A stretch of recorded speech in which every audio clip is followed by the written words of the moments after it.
Mr. Boomer Anderson, welcome back to the Rest from Recovery podcast, man. Scott, it was such a pleasure the first time. I'm really glad to just continue the conversation. We had a blast, so I'm glad we can continue this. Yeah, you're making history on the podcast. You're the first called second offender. Well, I mean, hopefully there's no penalty for 3 strikes and you're out, but I'll take second offender. There you go. I'm okay with being the first mover there. There you go. So it'll be an interesting conversation on a term that's kind of new. It's an interesting word, but I think it seems like it's something that's growing, adding, I guess, a new word to the vocabulary around wellness and really on the upregulating side of things, but is nootropics, and really what they are, why they're helpful, perceptions, misperceptions, things of that nature. So maybe let's start with the definition. Like, what is a nootropic? Yeah, it's always a good way to start a conversation is to sort of lay the foundations and what the definitions are. And so there's the classical definition, and then there's sort of how it's interpreted in this current environment that we're in. And so the classical definition of nootropics is to look at them in terms of it's something that enhances your brain function with no downside. And I emphasize the with no downside because that's that's how that point has been manipulated in current speak, meaning that right now in the space of biohacking or in the space other parts of the world, when you go into the field of nootropics, you start to see substances that and this is particularly true of Reddit and other places, you start to see substances that do have downside, meaning that if you think of the classical definition, you take something to upgrade your brain, but you don't feel like poop the next day. Right. These substances in certain cases can overhaul certain functions of your brain, but leave you feeling gassed, depleted the next day, which kind of makes sense, right? If you overclock an area of your brain, of course it needs a period of rest. That idea that we can be at 100 or 150 in the case of nootropics all the time is a little bit of a myth. And so, I tend to stick to the former definition when talking about nootropics, but so I just want to distinctualize between nootropics and just general brain enhancement products. And we can talk about both today because I think it is useful to revisit both of those. Yeah. And when you say, so it sounds like they're some of them, when they're with the downside, it's almost like a bit of a hangover, so to speak. So it makes me think though of, I love it, but my morning coffee. Yeah. Would that be classified within the context of a nootropic because it kind of gets you going, but then as we know with caffeine, it can also mess with your stressors and things of that nature? Yeah, and you highlight a very good point. And so caffeine is widely regarded as the world's oldest nootropic, right? And when we have a conversation about nootropics, immediately people start in on caffeine. And let's talk about how caffeine works, just so people know this.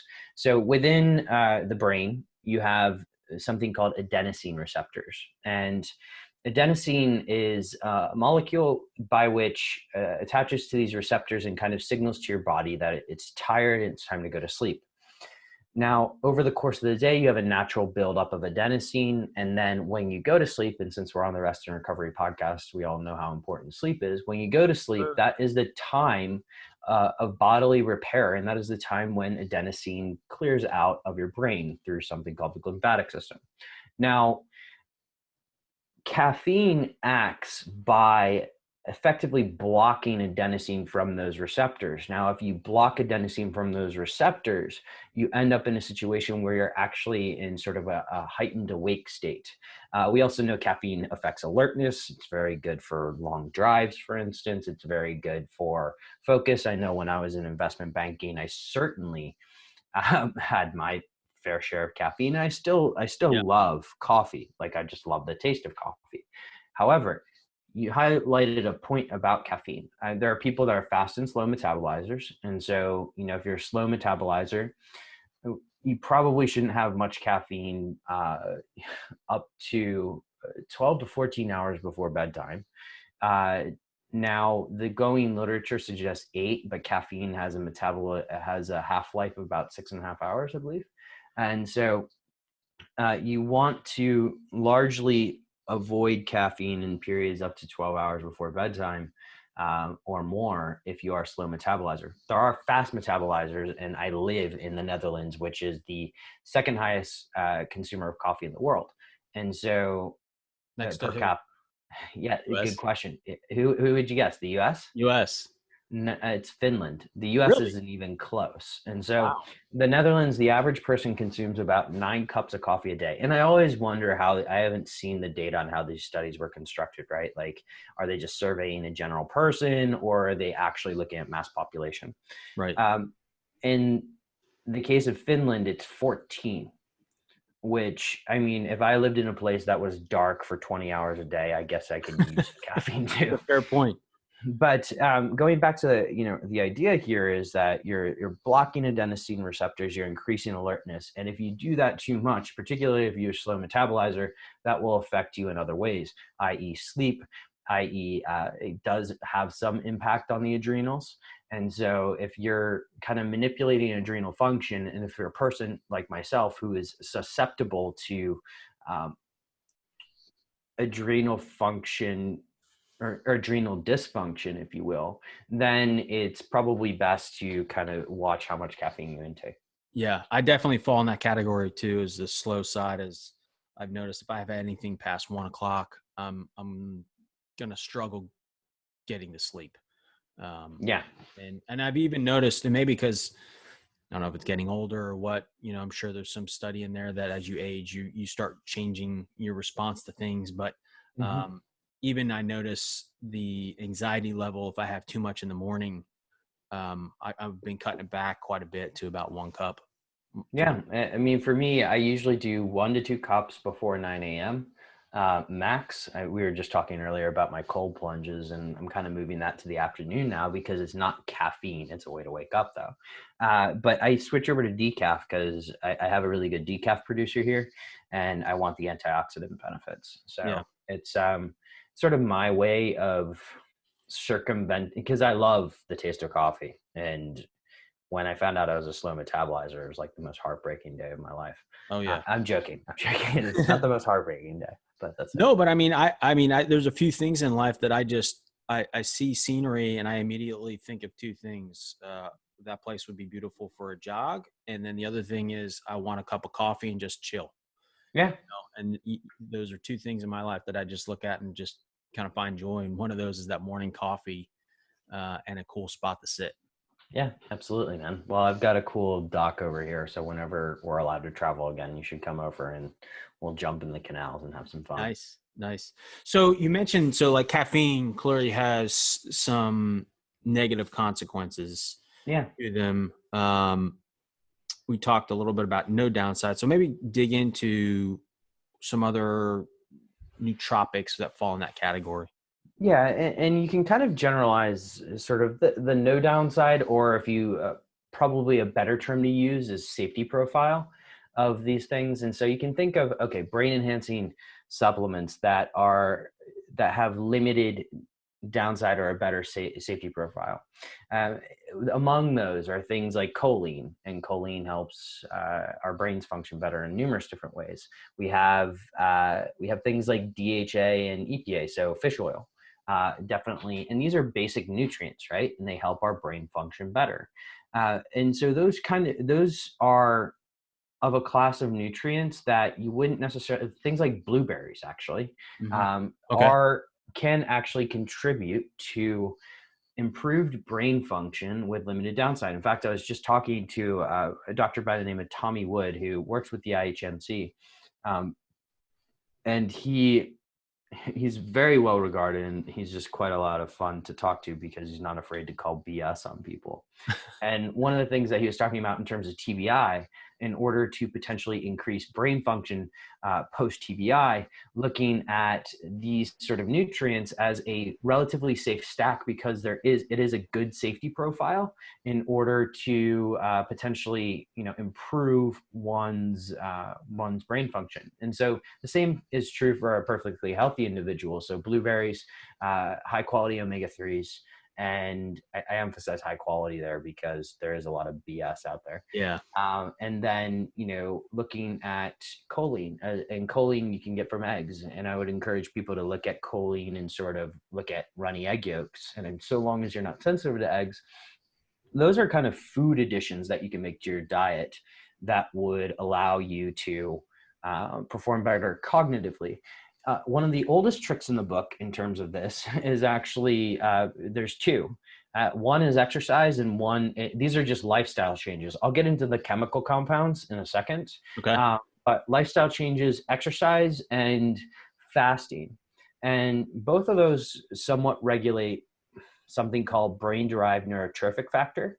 BDNF is a amazing, possibly my favorite gene, possibly my favorite protein, however you want to look at it, that regulates or has an influence on anything from detoxification to focus. And so think of increasing brain-derived neurotrophic factor as increasing focus. And we can do that through things like, and I can't believe I'm advocating jogging, but you can do it through jogging. Come on. Yeah, exactly. Jogging, as Ron Burgundy would say. Or looking at intermittent fasting as a potential way to upregulate brain-derived neurotrophic factor. And so those are a couple of lifestyle and easy to use nutrients for people that you can start implementing today, right? So choline, the best sources of it are beef liver and egg yolks. When we look at blueberries, you want good wild blueberries, not the crap that you're going to get at Safeway. And you want ideally organic too. Right. And so those are kind of the natural, quote unquote natural. Most of these compounds I'm going to mention are natural in a way. And then you kind of fade into the realm of, you can go all the way into the esoteric, which I'm happy to talk about. Or we can start talking about just sort of how these compounds can benefit you in different ways. Which would you prefer, Scott? Yeah, I think the compound on the benefits would be good. I want to take a quick pause before we jump there. BDNF. Yeah. You mentioned that. Maybe unpack what that is. Yeah, so brain-derived neurotrophic factor is from the neurotrophin factor of genes. And what it does is it effectively contributes to cellular level communication, meaning that your cells will fire better when you have upregulated BDNF. Okay. And so when you think of that, cells and neurons will fire better when you have upregulated BDNF. And so think of that as upregulated communication of your cells, upregulated focus, right? And so that's just essentially what that means. I can send you, I did a YouTube video on this back when I was just sort of fluffing around with YouTube videos, and it actually got quite a lot of views. And it's sort of a short 3-minute demonstration as to what BDNF is. Yeah. Definitely want to include that in the notes just to kind of break it down and understand it. So is that something though you can like test for yourself to understand your personal levels? Yeah. So brain-derived neurotrophic factor, there is a BDNF gene which you can test, and you can get the genetic variant of it. I don't put a ton of weight on the genetics for this in particular because because so much of it is environments, right? So let's think of basic principles to increase BDNF, and your body is self-regulating, so it won't necessarily be a thing that you can get too much of. But basic principles. So we've talked about exercise. We've talked about fasting. You can also get it through holy basil. And so holy basil being kind of a staple on one of my favorite cuisines, which is Thai food. And just looking at that and sort of adding it to your diet. What other things upregulate BDNF? I'm trying to remember off the top of my head. I think blueberries do play a role in BDNF, but there's several out there, and it's been pretty widely covered by people like Rhonda Patrick and others. Okay, cool. Well, I like the idea of Thai food, so Yeah. add that to the Yeah, menu. I mean, you can get holy basil as a supplement. Forewarning, there are some people that don't tolerate it very well, but holy basil itself is an adaptogen, which that whole term adaptogen is kind of funny because it just implies that one chemical can regulate your whole system. But anyway, we'll go into that one another time. Yeah. All right. So thanks for kind of helping define No problem. BDNF. So we touched on the natural. Yeah. Let's What's go into the sort of the flip side of things. So we can use some of these compounds to manipulate things like verbal fluency, to manipulate focus, to manipulate, you can even use it to manipulate stress levels to a certain extent. And so when I think of compounds of interest that can be used for memory, focus, verbal fluency, you'll notice right now that my tongue is blue, and I'll get into that in a moment because that is a nootropic of which I'm involved in. But looking at just kind of general chemicals of interest in those fields, right? And so we can break that down. When it comes to a sort of focus and verbal fluency, or sorry, focus in particular, one of the I guess my early forays into the nootropic land was with something called Alpha Brain by on Onnit. it? Yeah. Yeah, and so the way that works is by effectively giving you more choline, and they use it through alpha GPC. We talked about choline already. Now, the second nootropic that I fell in love with was something called modafinil. Now, full disclosure, modafinil is a prescription drug. It's given to people for narcolepsy. But what modafinil actually can help you do is it can help you get over jet lag faster, but it can help you really laser in and focus. The downside to modafinil, and a lot of these sort of substances that I'm going to mention do have downsides.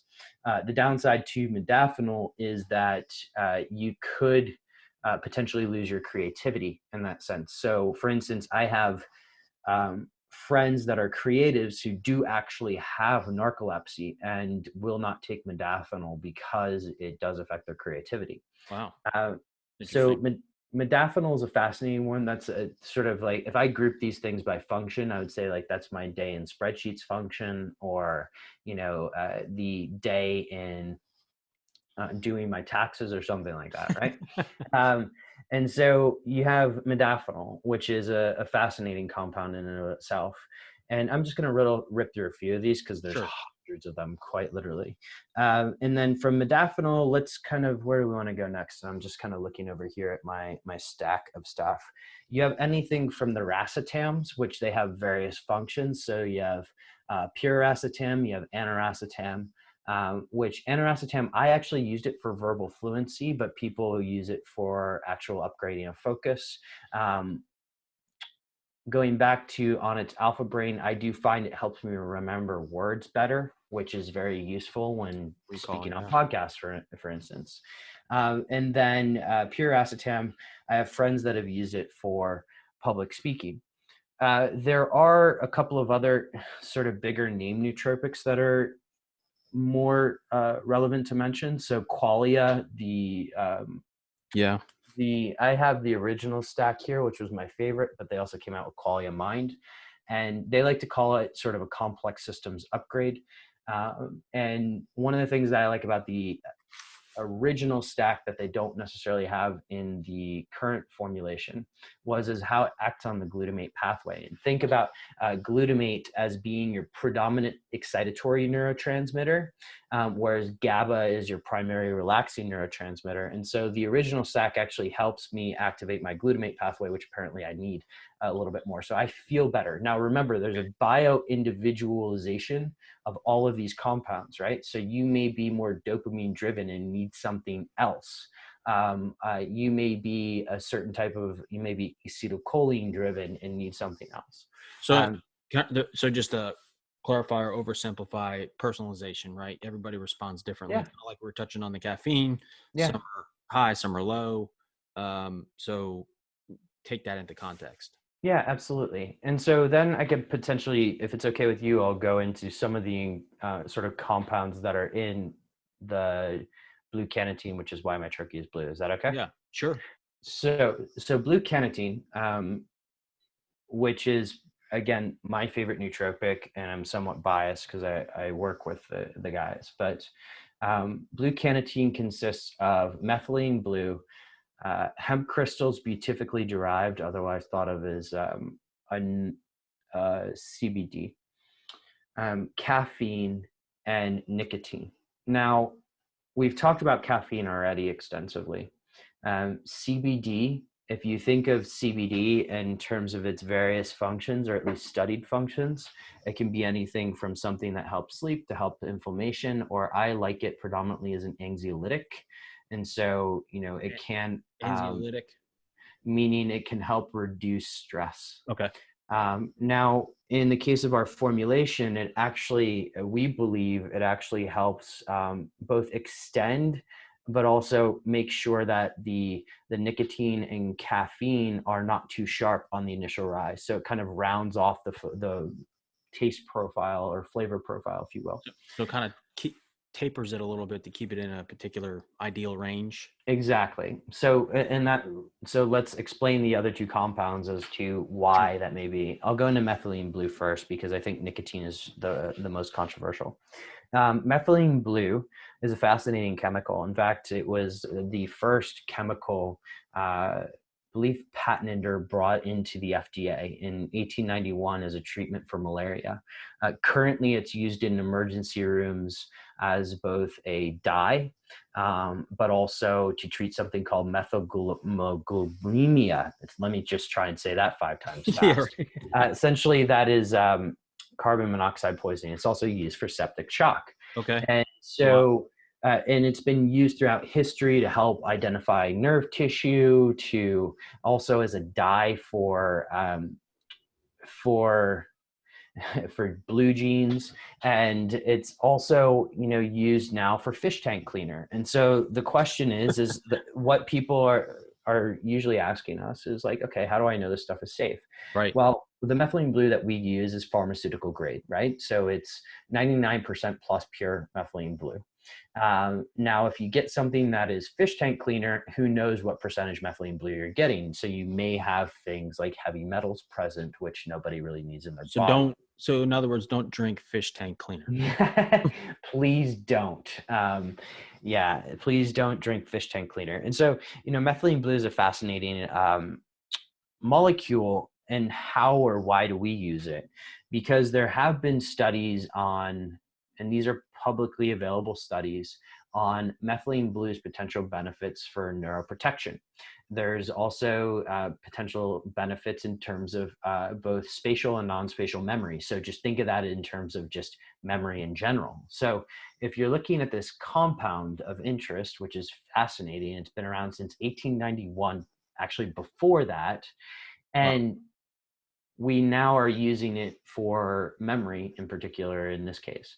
Now, the last compound in that formulation is nicotine. And nicotine is a compound that is absolutely shrouded in controversy. And it's actually something I'm releasing a podcast on next week with the world's leading expert in nicotine.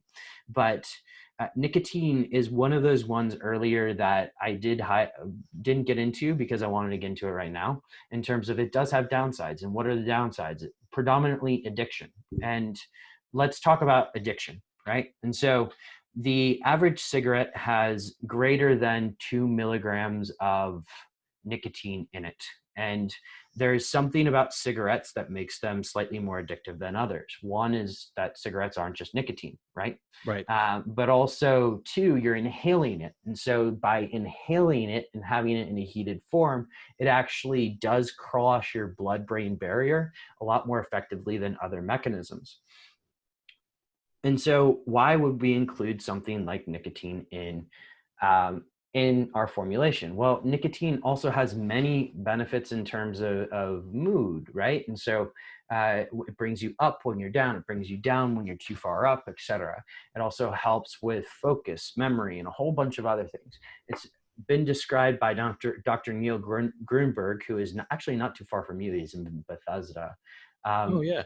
as the most interesting, he calls it the most interesting chemical or most interesting compound in the world. And I would second that. And so when I spoke to him, he mentioned that the addiction level is somewhere around 5 milligrams a day. It's usually 5 or greater. And so with blue Canditeine, what we've done in each troche is include 1 milligram in it. Now we say people should take no more than 4 troches a day. I take a half max every day. And so my predisposition, therefore, to addiction is de minimis, if any. And so I use nicotine spray as well on occasion because it is extremely effective for things like verbal fluency. And so Really? you can imagine that, going on to a podcast, doing an interview, these things are very, very useful. And what I found nicotine very useful in is that there's not necessarily the extended up that comes with caffeine. Right. So the alertness. And so if I need to do an interview late at night, like for instance, I have a radio show that I'm on tonight at 8 p.m. And so that's pretty late for me. And, I'll take nicotine before because I can actually go to bed reasonably close to after that interview and not necessarily have to, wait the 6 hours or potentially have it disrupt my sleep. Right. Right. Well, yeah, I was just going to ask that because, so it sounds like it provides the clarity, but it doesn't maybe provide the jitters that you might feel from something else. So if you think about that entire formulation of blue Canditeine that I just talked about, the hemp crystals are actually believed to kind of round the entire feeling off. Because if you were to take pure nicotine, it's a little bit of a sharp flavor. Like if I were to spray my mouth right now, I would kind of go, ooh, and it's kind of harsh. But with blue Canditeine, what we've done is we've had this sort of rounding effect that has predominantly come from the hemp crystals. And again, those are non-THC hemp crystals. So it's 100% non-THC. So there's no stuff that people need to be worried about if you're getting drug tested, for instance. Got it. Yeah. Important distinction because with the growing use of CBD, it's hard to discern what is quality and then what does or doesn't. There's that fine print with relative to THC. Yeah, it's that's a very important point, Scott, and I'm glad you bring it up. So if you think about cannabinoids, and I think there is, you can tell me how much we want to go down this wormhole. There is, we have an endocannabinoid system in our bodies, right? Right. And so the endocannabinoid system has the ability to regulate neurotransmitter function as well as things like our nervous system. And so we've had this historical relationship with these cannabinoids. Predominantly within our own bodies, we do produce cannabinoids, 2-AG, as well as anandamide, or some of them. But when it comes to the stigma that is around cannabis, a lot of that is revolving around purely one molecule, which is delta-9 THC. And delta-9 THC is the psychoactive molecule. Now, what we're talking about here is CBD and not necessarily a plant-derived CBD. And so when you're going to evaluate your CBD, particularly if you're getting drug tested, it is very useful to ask for quality assurance reports, and any supplement company should be able to give that to you, and they should be third party. But also looking at getting something that is pharmaceutical grade, ideally physician formulated, and ideally precision dose, because you kind of want to know how much CBD you're actually taking.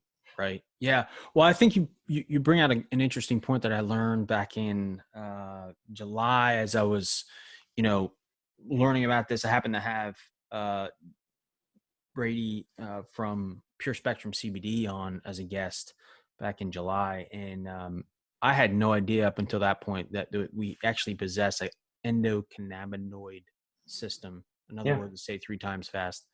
And so this is naturally grown. So one would think that's an important ingredient to consume in some way and a quality approach. Yeah. So let's acknowledge some facts here, right? So there's documented evidence that 5,000 years ago, the Chinese used some extracts of cannabis to treat things like pain. And well, that's the documented one, right? So 5,000 years ago, the Chinese were using these extracts. I say that because we didn't isolate cannabinoids until the 1920s and 1930s, and CBN was actually the first cannabinoid to be isolated. And then in the I think it was late 1950s, early 1960s, we discovered what the psychoactive compound was. And then from there, we actually didn't discover the receptors until the early 90s. And so when you discover a receptor, they thought, and the way they discovered this was they found out what THC was attaching to. And then they said, okay, there's these endogenous, so in your body receptors. And these receptors were attaching, so there must be something native in our body. And so they later discovered anandamide, which ananda meaning bliss, that can tell you some of the effects of having anandamide in your body, which is a naturally produced product, and then 2-AG, which is a separate produced product. Okay. And the endocannabinoid system itself was then later discovered or named in 1999. So we haven't really known about this for very long. Yeah. And so why is that? Well, a lot of it is because cannabis is a Schedule 1 drug. Delta-9 THC specifically is a Schedule 1 drug. And so it's very, very hard for people to get funding to do research on cannabis. And actually, the research that they're able to do, they have to buy all of their cannabis from one lab in Mississippi. This all may be changing over the course of the next months, however. But they have to buy it from one lab in Mississippi, which may not be representative of what the cannabis consumer is going to get at their dispensary in California. Right. So, yeah. I mean, there's so many nuances and details that, you know, the measure in which it's applied is a critical nuance that needs to be paid attention to, it seems like, and all of what we're discussing.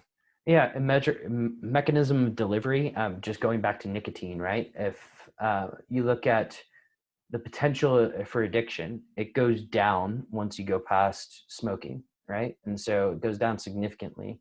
And so smoking, inhaling, those are kind of the more addictive. And this is, again, according to my conversations with experts in the field. And then it kind of will, the way we deliver it with Canditeine is through the buccal mucosa. So it's a lozenge in your upper lip. Almost like, yeah. Although, not harmful. Right. Poor example, but yeah. Yeah, but exactly. Similar concept for those who have dipped before. And then you have lozenges, and then the least absorbed, meaning you won't get the benefits as much, is edibles. And so if you eat something, it's going to be less absorbed. And that's just because most people have poor digestive systems. And actually, if you go through digestion, you're going to lose some of the effect. Yeah. I was going to say, going through the digestive tract, you tend to lose a fair amount, from my understanding, of anything that you consume. Mm-hmm. So going back to blue Canditeine, the use case is, again, we're talking about mental clarity for a set time. Yeah, exactly. So that's perhaps it's good going through a little bit of the backstory here. So Troscriptions is owned by a company called Smarter Not Harder. There's a nonprofit that is called Health Optimization Medicine and Practice. And in Health Optimization Medicine and Practice, and I kind of serve as the head of Health Optimization Practice in Europe, what we do is we actually look to balance nutrients and hormones with the idea of optimizing for health rather than treating disease. After all, I'm a practitioner, I can't treat disease. But the thought process behind that is if you look at what we do well as a society, we're very good at treating people when they come to the emergency room, if you have a broken leg, et cetera. Right. But where do you go if you're sort of sitting there and saying like, hey, I'm at 80% and I want to go to 100, or if I'm at 60% and I want to go to 80? There's not really people there to do it. And so the mission of the foundation is to educate people on how to educate practitioners in particular on how to do this. I say all of that because the art of nutrient balancing and hormone balancing can take sometimes 3 months or more. Right. And so when a client comes to you and says, I'm in pain, or I have anxiety, or in the case of blue Canditeine, I have a need to focus, I have jet lag, and I need to speak well. Troscriptions was actually formed to kind of serve that gap, that 0 to 3 month gap. And what it allows you to do, in particular blue Canditeine, is that you are able to perform. The original formulation case was when Dr. Ted was traveling all around the world, and he needed to perform right off of getting off a plane from DC to the Philippines. That's a 12-hour time difference. Right. And so, if you need to perform, you need something that gives you a little bit of a boost, caffeine, nicotine. You need something that gives you a little bit with memory, methylene blue. You need something that kind of rounds off that whole effect so you're not just sitting in your chair jittering. That is the hemp crystals. And so that will actually contribute to verbal fluency, short-term memory boost, but also just general focus. And so what I like to describe blue Canditeine as sort of the wide focus. It's really good when I need to do some public speaking and pay attention to the audience while simultaneously remembering what the heck was in my head. And then we have a second product called Just Blue, which is just 16 milligrams of methylene blue. And that is pure methylene blue. And it was a response from, what we like to call our Smurfs, or people that use our products, that they basically wanted it because they'd heard studies about some of the effects on neuroprotection and some of the effects on memory, but also they didn't want something with more caffeine. And so while we only have 50 milligrams of caffeine in one whole troche of blue Canditeine, some people wanted something that's caffeine free. And so there's 2 products out now. We're going to come out with several more in the coming months, but stay tuned. Cool. And what was the first product? Just the methylene blue? The first product is called blue Canditeine, and that was that 4 ingredients. And so that's methylene blue, hemp crystals, and caffeine and nicotine. The second product is called Just Blue, and that's 16 milligrams of pure pharmaceutical grade methylene blue. Okay, cool. Yeah, it's funny you mentioned Smurf and the blue tongue. It's as a child of the 80s and 90s. Yeah. Brings back memories, probably not in the same context, but well, this has really been interesting. So, and what I find interesting too, and as I'm learning, you mentioned CBD. If we can touch on just at a high level for a moment, 3 of the 4 ingredients have some corollary negative connotation to them, right? Based on certain context. And there's other things that probably fall in this category. I'll touch on the big, third rail, which is probably psychedelics, but maybe touch on the nuance around these things and why they could be beneficial for us. So the specific ingredients in blue Canditeine, or just nootropics in general? Nootropics in general, and some of the ingredients such as the 3, like CBD, nicotine. Yeah. So let's dispel kind of those negative connotations to them. Yeah, sure. I'm happy to dispel those. So let's look at nootropics in general, because we'll start there and then we'll kind of work our way through. And if you want me to touch on psychedelics, I'm fairly well versed in that area too, so I can speak about it. So let's talk about nootropics in general. Nootropics in general, again, going back to the original definition on how we started this podcast, was they help elevate certain aspects of brain function with limited downside. Now, there is sort of a dose-dependent curve with each one of these. And what do I mean by that? Dose-dependent curve means you can take a certain amount and then eventually the effects wear off or they become negative. That is the case actually with methylene blue. There is a dose-dependent curve that if you take more than 5 milligrams per kilogram, now keep in mind, our highest methylene blue dose in one troche is 16 milligrams total. And so if you're taking 5 milligrams per kilogram, and I'm an 80 plus pound kilogram person, that's 400 milligrams of methylene blue. That's a lot. And so there's a dose dependent curve that if you go over that, then you can cause a little bit of oxidative stress in your body. Now, with the same is true of all nootropics. If you go over it, maybe it's just a feeling of fatigue the next day. Maybe it's a feeling of lethargy the next day. Maybe it's a feeling of just not being able to get out of bed because you're tired the next day. The point here is that you need to work with somebody who actually knows a little bit about what they're doing and can kind of point you in the right direction when it comes to dosing. The other point about dosing is that Sasha Schulgen, or Alexander Schulgen, who is pretty prominent figure in the psychedelic world, came up with this thing called the Schulgen Method, which is actually just a fancy word for titration. And he was doing it when he was formulating his own psychedelics in his kitchen. And he was saying, at the first dose, I'm going to take a very minimum dose, see its effect on me. And the idea is does it kill me or not, right?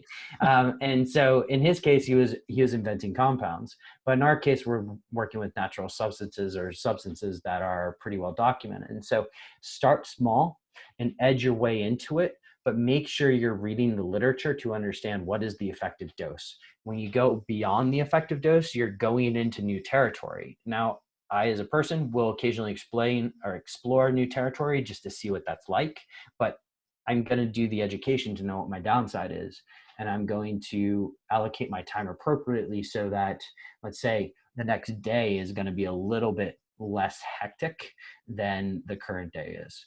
And so that's just general nootropics. Now let's break down, and I'll do this relatively quickly for each of those ingredients in blue Canditeine. So methylene blue, I mentioned the dose-dependent curve. If you go over that, you could unleash sort of an oxidative stress in your body, which is a precursor to inflammation. Now, also with methylene blue, there is a contraindication with SSRIs, meaning if you're taking certain types of antidepressants, it could lead to something called serotonin syndrome. So if you're taking an antidepressant, our advice is please do not take methylene blue with it. So just a quick aside on that. So be Sure. aware of the other things that you're consuming in life. Oh, yeah. Yeah, this is actually very true with supplements, prescription. If you're taking supplements and prescription drugs, there's a reason why the pharmacist is there, right? And so you go into your CVS or your Walgreens and you pick up your prescription drugs. And there's no judgment here on prescription drugs. Like some of them can be extremely, extremely useful in certain situations, but ask the questions. And so ask what are the contraindications and be directly open with them on what you are taking, because that is why the pharmacist is there, is to educate you on what the potential contraindications could be. So that's methylene blue. Now, caffeine, we talked a little bit about adrenal stress, and so I don't need to go too much into that. The key there is that most people know what that sort of tipping point is in terms of cups of coffee. Or cups of tea or whatever it is. Right. And then the final one is nicotine. And nicotine, the predominant downside there is the potential for addiction. Now, that's a reasonable downside, right? And so how do you avoid that? Well, you look at the literature and sort of the New England Journal of Medicine and what people like Dr. Grunberg say, and you say, okay, if I am going to use nicotine, I want to stay well below what is considered the addiction threshold. I want to avoid the various formats that could be more addictive than others. And I would like to remove all of with all of these, you want to remove the impurities. So like cigarettes have tons of toxins in them. And so you want to remove the impurities of those toxins by not using cigarettes. And so if you're looking at nicotine potentially, also think about it as you don't have to use these every single day.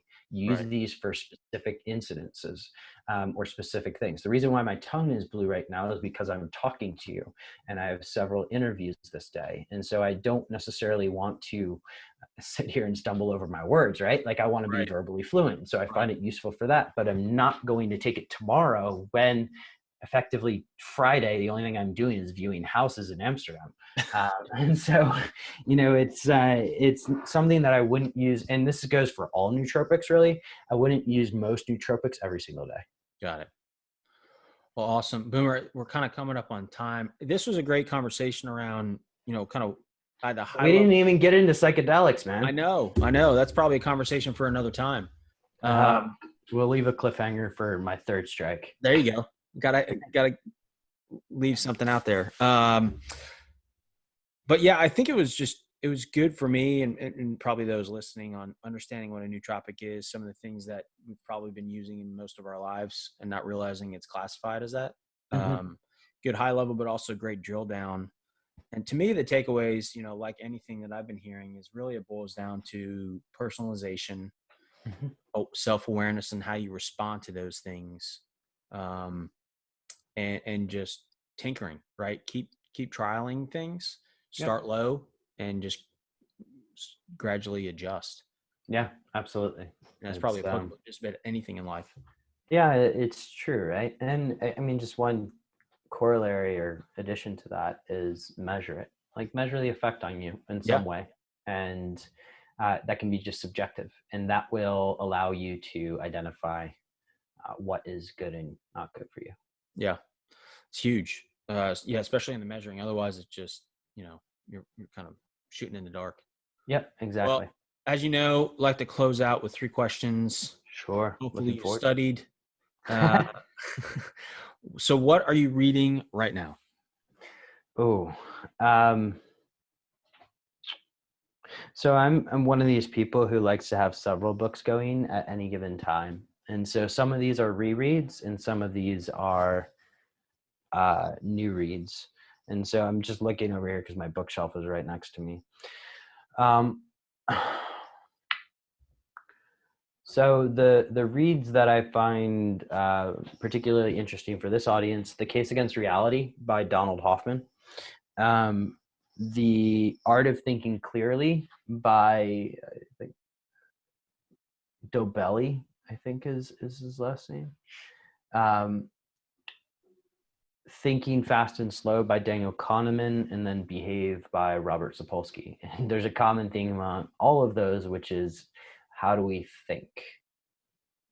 And this is particularly important given the era that we're in right now, especially with the election, just sort of looking at our own biases. Yeah. The Art of Thinking Fast and Slow, I have an Audible, but I have not gotten to it. So I may have to. It's one of those ones where, I mean, look, he goes through the story of him, and Daniel Kahneman was one of the first people, a non-economist, to win the Nobel Prize in economics. And you get into system 1 and system 2 thinking, and it's fascinating. Goes through a story with Amos Tversky. The Audible one is good, but only after you've read it in print, especially if you haven't been exposed to cognitive biases before. Okay. Noted. What are you listening to right now? Thinking Fast and Slow. But I mean, in terms of music, well, I guess I do listen to audiobooks a lot. So in the audiobook side, I'm listening to Thinking Fast and Slow and The Art of Strategy, which is another game theory book. And that just kind of shows you where my interests are. In terms of music, this is really embarrassing, but whatever gets on my workout list usually becomes sort of repetitive. And so right now, and my workout list is like mostly things that are 120 beats per minute or more, right? And so like I have everything from Blackpink, who is a K-pop band, on there, to I'm just opening up my Spotify account right now. Yeah, I've never heard of Blackpink. Yeah, you got to get on the bandwagon. And then let's see, Van Halen, because rest in peace Eddie Van Halen. Yeah, you can't go wrong. Yeah, and looking at just kind of some of a lot of Van Halen actually recently, and then Metallica and their new album that just came out with the Symphony. Cool. All right, what's your go-to rest and recovery method right now? Yeah, last time I said meditation, and I think that was sort of like the easiest thing. There's 2 that I'll just give people 2 because I'm always playing around with rest and recovery, and I think it's very, very valuable. Number 1 that I use is the FlexBeam device, which is a portable red light healing device. And I like it because it's more effective in terms of time than other red light devices. Most red light devices take about 20 minutes to be effective. This one takes 10. Okay. And I found it very useful for my knee. The other thing is something that we started off this conversation talking about, which is jumping in the canal.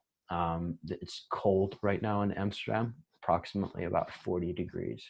And so right after this, actually, I'm going to go jump in the canal. So what's the water at? The water's at 40? No, the water's not at 40. I think the water's slightly warmer than that.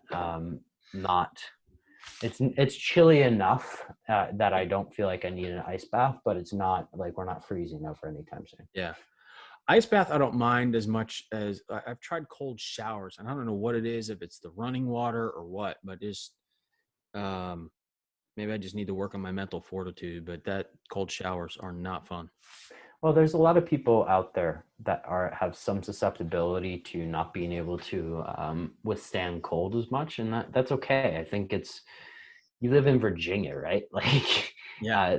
I mean, I'm sure it still gets cold, but like, It's not frigid winters generally. yeah, you're not in Finland, so you don't have to have too much of a thick skin. So it's, Right. I think there are other there's enough modalities, as you know, right, for rest and recovery that you don't have to do every single one. Right. Exactly. Just pick one and tinker for a while.